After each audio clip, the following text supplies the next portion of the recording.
A little bit more about that update. We're joined now by Roger Lilley. He is an energy analyst. A very good evening to you, Roger. Thank you so much for speaking to us. So you are watching Andre Ruyter and his team give South Africa the latest update. Let's just first start with his emphatic denial that what we're seeing are rolling blackouts. He says it is load shedding. Now, my understanding is load shedding is under emergency condition for limited periods. I don't think South Africans feel like this has been for limited periods. Good evening, Tsepiso. Thank you for inviting me to your show this evening. Tsepiso, look, as you said in your introduction, what's in a name? But the idea of load shedding is simply to match the amount of load to the amount of available generation. So a blackout is when you have to take the system down completely and then nobody's got power anywhere. And we haven't seen that in South Africa, and Eskom worked really hard to make sure that doesn't happen. So that's what the difference is.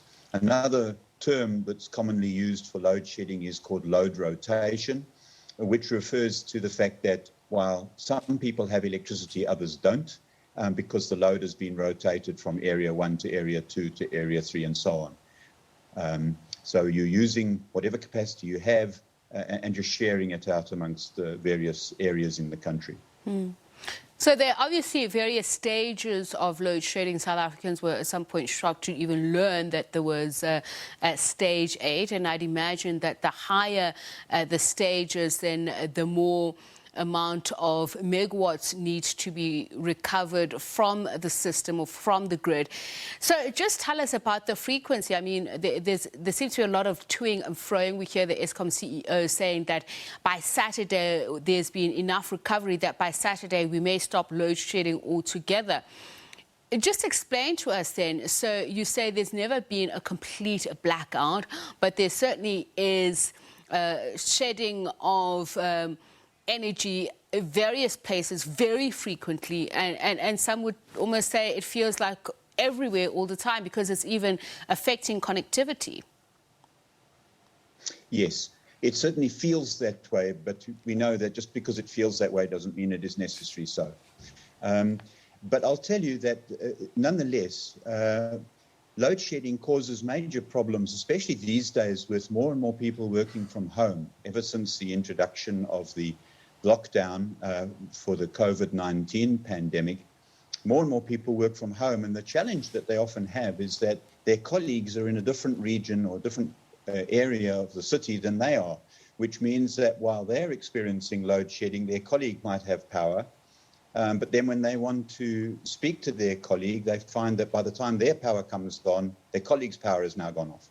And so this has caused great problems as well in the business sector. But I think the most important thing to understand is that Eskom says that it needs between 4,000 and 6,000 megawatts in order to operate properly. And it doesn't have that. It's as simple as that. The capacity is short. The capacity is less than what is needed. However, because of the load shedding and the work that's been done during the load shedding period, Eskom claims that they can bring back almost another 4,000 megawatts. And thereby reduce load shedding first to level 2 and hopefully not have load shedding at all after the weekend. Just taking from what the CEO was saying earlier on about the recovery, quote unquote, that we seem to be making, he said, for instance, I mean, we spoke when we introduced the program about the effects of the load shedding on Chris Hani Baragwanath Hospital and how it's forcing the hospital staff to make very difficult decisions. So it means we are in a very difficult situation that could have long-term effects. And Andre Ruyter seems to be suggesting that the vehicle, and I'll use that in very general terms, that we're using now, it is no longer sufficient, that we need to start applying more money into a new vehicle. And he spoke about the COP26 deals, the billions of US dollars that are going to be given to South Africa. Just how realistic is that? I mean, there are medium to long-term plans, and there are now, we have an economy that's pretty much at its knees, even though there are signs of a recovery. So When will we get to life as we know it? Yeah, Tshepiso, that's the million-dollar question, isn't it? When will we get back to normal? Well, the situation is that Ruyter says that he's already started having meetings with various people regarding this 131 billion rand that has been promised. But we know that the money has been earmarked and has to be used for the purpose of transitioning away from coal to other forms or other technologies for generating electricity. And so it's in and of itself, that money is not going to help us to fix the coal-fired power stations. The money is to be used to move away from coal-fired power stations. So the two are not related. That 131 billion rand is not going to stop load shedding, not at the present time. What we have to do is we have to start producing electricity from clean sources of energy, not using coal. And the moment we start doing that, that money then becomes available to us. Now, we're fortunate in that the private sector is already working in that area. As you know, we have the Renewable Energy Independent Power Producers Program. But window 5 of that was announced recently by the minister. So things are moving towards that goal, but we're still a long way from the levels of electricity that are needed, the 4,000 to 6,000 megawatts. Okay. Ruyter, There's a large amount of energy that's required. Just before we let you go, I mean, there obviously has been a great deal of discussion around competence of the current Eskom management, Exco and board. Eskom itself has had a qualified opinion and irregular expenditure standing at 11 billion rands. It's facing debt repayment of about 152 billion rands. We know that government cannot afford to continue bailing it out. So what should happen next? We're getting a lot of facts and figures from Mr. Ruyter about what needs to happen, but is this the team to do it, in your opinion? Well, I'm sure if the Minister of Public Enterprises feels that Ruyter and the existing board are not able to do what needs to be done, then he will decide to replace them.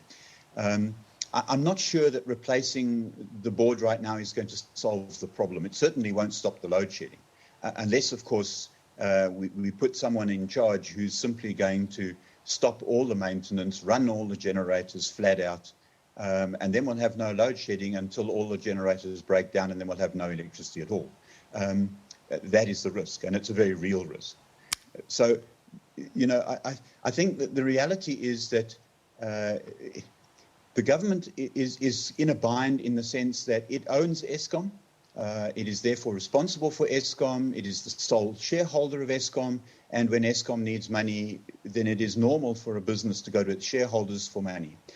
What has to happen, the way forward, has to be the involvement and greater involvement of the private sector to come alongside and generate electricity alongside Eskom to help Eskom be able to meet its requirements in terms of maintaining, repairing or replacing equipment that is aging and unreliable.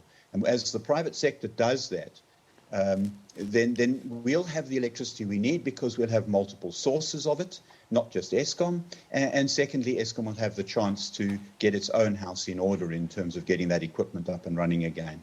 All right, thank you so much for that, Roger.